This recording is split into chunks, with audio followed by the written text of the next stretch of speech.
രാജ്യത്ത് tourist beach നടത്തിപ്പുകാർക്കും സന്ദർശകർക്കും പുതിയ നിയമങ്ങളും നിബന്ധനകളും പ്രഖ്യാപിച്ചിരിക്കുകയാണ് സൗദി ചെങ്കടൽ അതോറിറ്റി. വിദേശികളടക്കം ഒരുപാട് ആളുകൾ ബീച്ച് സന്ദർശിക്കുന്നുണ്ട്. ഇവരുടെ സുരക്ഷ മുൻനിർത്തിയാണ് പുതിയ നിയമങ്ങൾ പ്രഖ്യാപിച്ചിരിക്കുന്നത്.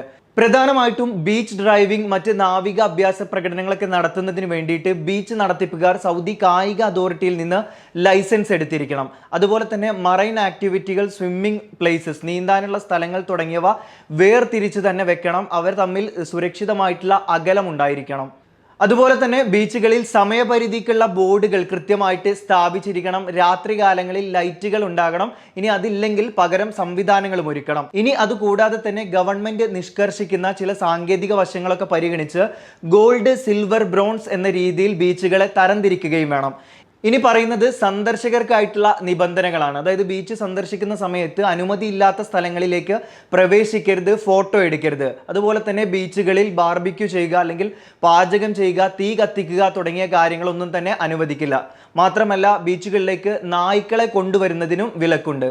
രാജ്യത്ത് വലിയൊരു മഴയ്ക്ക് ശേഷം വീണ്ടും മഴ സാധ്യത പ്രവചിച്ചിരിക്കുകയാണ് ദേശീയ കാലാവസ്ഥാ നിരീക്ഷണ കേന്ദ്രം. ഇടത്തരമോ കനത്തതോ ആയിട്ടുള്ള മഴ ഉണ്ടായിരിക്കും.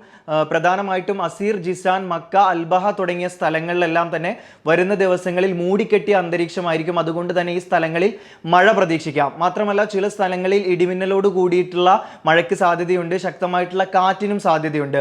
നെജ്റാൻ, മദീന തുടങ്ങിയ സ്ഥലങ്ങളിലും മഴ പെയ്യാനുള്ള സാധ്യത ദേശീയ കാലാവസ്ഥാ നിരീക്ഷണ കേന്ദ്രം അറിയിക്കുന്നുണ്ട്. ചെങ്കടലിൽ 50 കിലോമീറ്റർ വേഗതയിൽ കാറ്റ് വീശാനുള്ള സാധ്യതയുണ്ട്. അതുകൊണ്ട് തന്നെ കടലിൽ ഇറങ്ങുന്ന ആളുകൾക്ക് ജാഗ്രതാ നിർദ്ദേശം കൂടി നിരീക്ഷണ കേന്ദ്രം നൽകുന്നുണ്ട്.